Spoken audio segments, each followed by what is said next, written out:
some more of what the U.S.-Israeli coalition has already done. I mean, this is considered one of the dual-use universities. This is one of the main technical universities in Iran, Shahid Beheshti University in Tehran, the Laser and Plasma Research Institute, which has been involved in anti-cancer innovation, was bombed along with the female dormitory. And now schools across Iran have been forced to go to remote learning. They've been closed because they're being bombed. Another technical university was bombed 48 hours ago in Tehran. That's the Sharif University of Technology, which was bombed.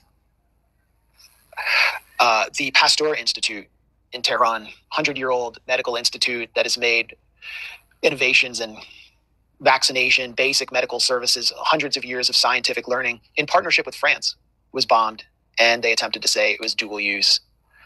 Not sure what the dual use there would be. The Bushehr nuclear plant, which is the only active nuclear plant, it's a civilian facility that provides energy to Iran, has been evacuated by Russia because Russia was partnering with Iran to maintain it because it's been hit so many times by Israel. The Khazarun power plant in Iran, it's a combined cycle power plant, is in the target bank of the U.S.-Israeli terrorist coalition, and Iranians have in defense of humanity, in defense of civilization, against this war of barbarism. And I find that inspiring, because it's not a defense of any political party. It's not a defense of the Islamic Republic. It's a defense of the Iranian nation. And it's a nation that's made enormous achievements under sanctions. There's we mentioned the bombing of the Rafinia synagogue.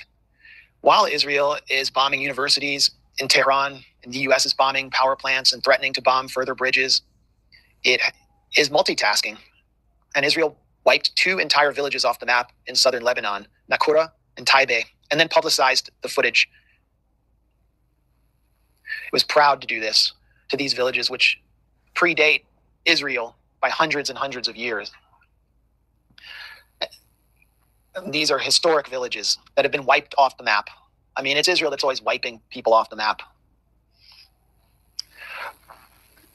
Bookmark that when the same happens to Israel, and when so few are crying.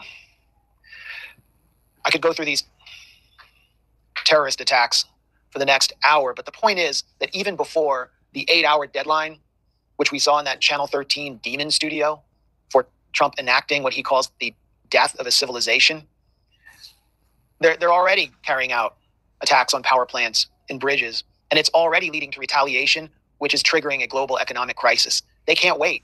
And Israel is the one that's driving the timeline, and they're also taking measures to prevent negotiations by, for example, assassinating Kamal Kharazi, or attempting to assassinate him in his home. They killed his wife and badly injured him. And here's a post that's important because it explains how he was Iran's lead negotiator working with Pakistan to arrange a back-channel meeting between Iranian officials and J.D. Vance. That was the only diplomatic channel. So Israel bombed his house. His wife is dead. He's in the hospital. Pay attention to the timing.